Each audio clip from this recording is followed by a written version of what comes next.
So I wanted to make a video kind of explaining the struggles that someone with a chronic illness that's invisible have. Like, and I say that because every time I go to the doctor, well, I have a good team now, so I can't say every time, but a lot of times before I got a diagnosis, it was going to the doctor and trying to prove this was wrong, this was wrong. And when you can't physically see things, it's harder to prove that they're happening.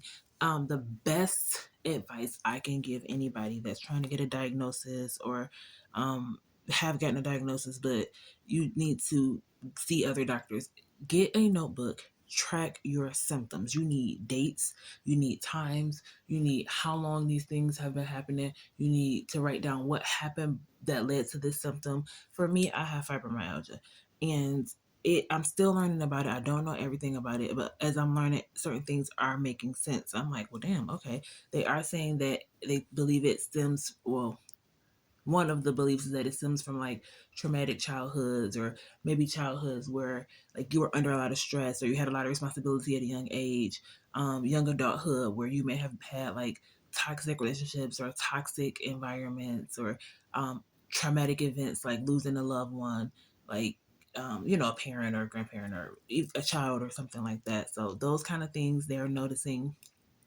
um, kind of cause it. And then for me, my case, I guess you would say, I'm heavily triggered. Like my symptoms are triggered by stress. It's one of the reasons why I be trying to be living light, and it's also one of the reasons why I get pissed off when somebody takes me out of character, or I allow myself to be taken out of character because that's me allowing it. Um, is because as soon as I get stressed, you got to think about it. When you get stressed, your body gets tight and tense. So if you already have a nerve or a joint situation happen and your body almost locks up, like that's painful, that's stressful, and then it takes forever to calm down or come out of that. And then like it's so much to explain. And when you try to explain it to somebody, like I'm fun, I joke, I laugh, key, and all that stuff, and then I'll go ghost. Because when I'm not feeling good, I don't want to be sitting around nobody. I don't want to be socializing. I don't want to be go places. Um, and then that's another thing, social anxiety. I hate that. Like first of all, like usually I have a lot of fun when I go places, but it's the point of getting there, and then getting there, and what if I'm overstimulated, because that's another thing that I deal with, and or if I'm in pain, and people can see it on my face. You can tell when I'm not feeling something or somebody. The face is going to say it before the mouth even does, if the mouth even has to. So I will isolate if I don't feel good. I'm phone on D&D. I'm not coming. I may tell you I'm coming to an event on Monday, and I may have a flare up on Thursday, and I can't make it on Friday. And a lot of people think you just be bailing, but it's like at this point when you have these illnesses, it is really about self preservation. Like you have to put yourself first. I have learned in life so many times that I put so many people and things above me, my health, and all that stuff. And here I am now, and I really can't depend on too many people when I'm in these situations, or my kids or my husband got to witness me in the middle of a flare up and I'm literally stuck in the bed. Like when you have an autoimmune, your body is literally fighting itself. It literally is attacking itself, and you feel it. You feel it, and it's annoying as hell for me to be like, I didn't ask for this crap. Like I did not ask for this crap. I am so mad at myself. You know what? I'm not, because I'm processing as I'm talking.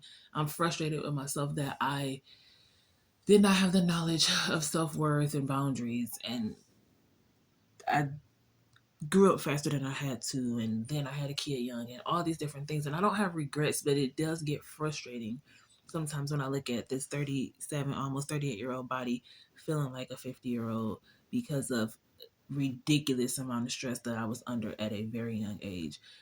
It's also equivalent to like I had like a lot of weight on me, and I didn't understand when I had my surgery, because I'm open about that, that my joints started hurting more. And people were like, oh, did having a surgery or losing the weight make you cause fibro? And it's like, well, no, you got to think about it. If you were 300 pounds for some years, your joints, like they're squished, like your your weight is weighing them down. So when you finally lift that weight off of them, they're relieved, but they're aching because they've been compressed so long. So I just got a lot going on, but I just felt like I wanted to actually do a video to explain. Like I said, I don't know everything. I'm still learning. I have light sensitivity a lot.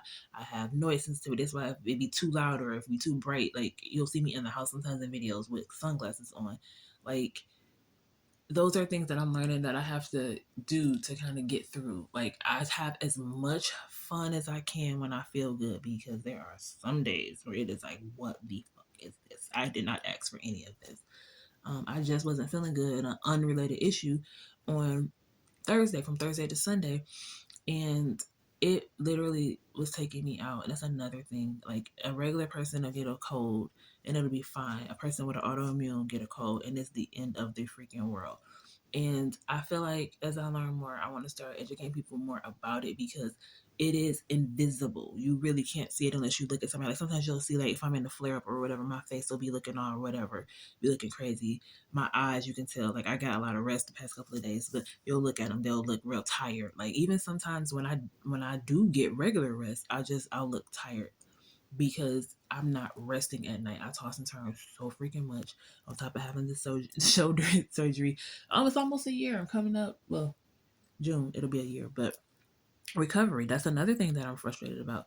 I was told that I would have the surgery in June and I would be like new, like nothing ever happened in 6 months, which would have been December. We're in the middle of February and I'm better, but I'm not like I never had surgery before. And I found myself getting frustrated. And shout out to my husband, because he really be reminding me, like, babe, you have these conditions. Like, because I'm like, what's going on? I'm supposed to be able to do this. I'm used to being a superwoman. And he's like, no, babe, you have an autoimmune. It's okay. Like, he is, I'm telling you, and by me learning what I need to do for myself and my health and my body, and being able to teach him, he knows if I'm having a flare up and I'm losing my shit because I got emotional things going on, like, he'll be like, babe, it's fine. Chill out. We'll take a hot bath.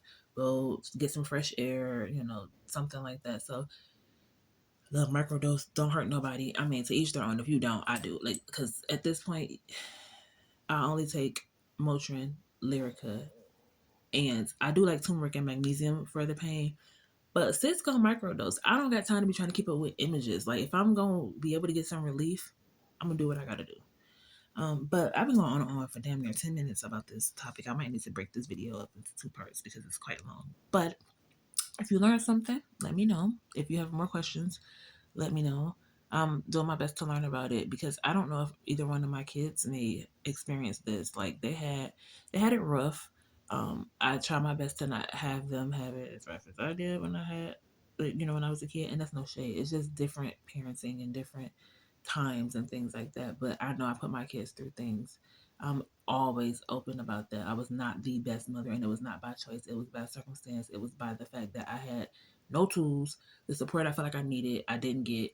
And when you have kids and you are not mentally and emotionally mature, you fuck up. And that's just the reality of it. I feel like I've caught it earlier than most parents do, to be able to minimize the damage I did do to them. But I'm very apologetic to my kids, to the point they be like, Ma, why are you worried about something that happened 10 years ago? We don't even care. And that just kind of goes to, like, the other video I just posted about trying to heal your inner child through your kids. Like, that's separate. You can make things right with your children, but all of your emotional shit you got, that's not your child's responsibility. It is never a child's responsibility to carry the parent's responsibility. I don't care. I don't care. It's never, and I've done it to my firstborn. It's not right. You will fuck your kid up. You will. I'm sorry.